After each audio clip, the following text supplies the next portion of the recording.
After watching this Robinhood stock portfolio update, you will never use average cost per share again. I'm about to show you just how unreliable this tool is, unlike that trusty subscriber icon that's always in the bottom right corner of this video. 30 seconds. Wait, who is this imposter? Get out of here. Yeah. When we measure performance, we need two dimensions: how much and when. And these are topics that I talked about in a previous video where I reviewed Ryan Scribner's Robinhood portfolio update, which is linked in the description, and I'll summarize them real quick right now. Essentially, if I told you I started a portfolio with about $100 and then you tried calculating my return, you could have wildly different returns depending on how you measured about $100. Whether I used $51 or $149, just depending on rounding, would make different returns in the very end. So we want the exact how much. Now in terms of when, what if I told you I started a portfolio in early January? You would also have different returns if you used January 1st or January 10th.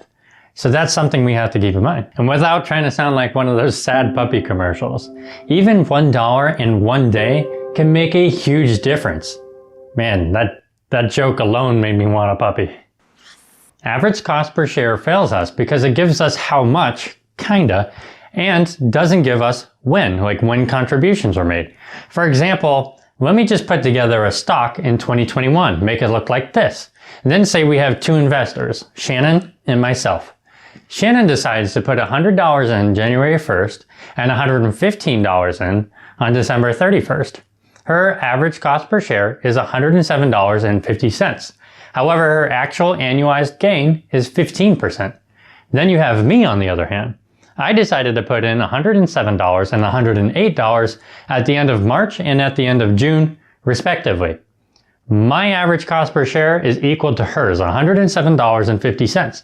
However, my annualized money-weighted gain is actually 11.39%. I underperformed her, even though the average cost per share are the same. But I really got to thinking and said, is there a time where average cost per share could be meaningful to us? Unfortunately, because it's missing that when, we can't even use it for cost basis if we're looking at taxes, for example, because we're missing the exact contributions and the exact dollar amounts. This means average cost per share is virtually useless to us. I mean, there are times where we could use it, but that's few and far between. We're much better off saying never use average cost per share. Coming up next, I'm going to show you what you can use instead of average cost per share if you still want to portray that information to your audience, or so you can just know for yourself.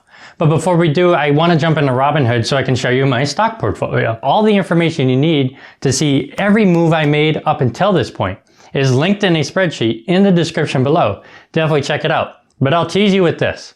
If you want to see average cost per share, you can either scroll down to your balances and pick one of the stocks you have, or you can type in a stock you have. For example, I now have Pershing Square Tontine Holdings, Bill Ackman Special Purpose Acquisition Company, or SPAC. I had about 10% of my portfolio. If you scroll down to the bottom, you can see average cost per share. So yeah, even Robinhood uses it. And they're not the only ones either. Over here is a screenshot I did of Webull, and at the very bottom you can see the same thing. Average price per cost, or average cost per share. It's the same thing. Hey, by the way, while we're looking at this, notice I had a negative performance here, but this was a free stock. My actual performance was massively huge on the upside. Could you imagine Webull's rate of return being accurate after seeing this? Nope, it's not. And the big name companies, not just Robinhood or Webull, also have this same metric. Like Fidelity also uses average cost per share on their platform, and people will reference it.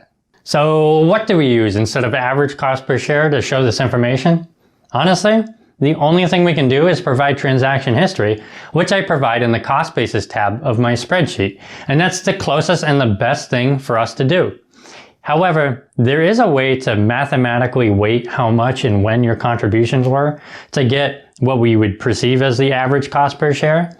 However, if you try to project what that means going forward, it won't actually work. So the best thing we can do is provide a transaction history. But that's all I have for you in this video. At the end of the portfolio updates, I love giving a shout out. And this one goes out to Donnie at Wolves of Investing, who is the one who introduced me to Bill Ackman's SPAC. And then I was able to do a lot of research and then decide that I was going to invest in them. So shout out to you, Donnie. But that's all I have for you in this video. If you found the content helpful, make sure you like that smash button by stock in our subscriber count and Liberty Bell that notification icon. That's all, and thanks for watching.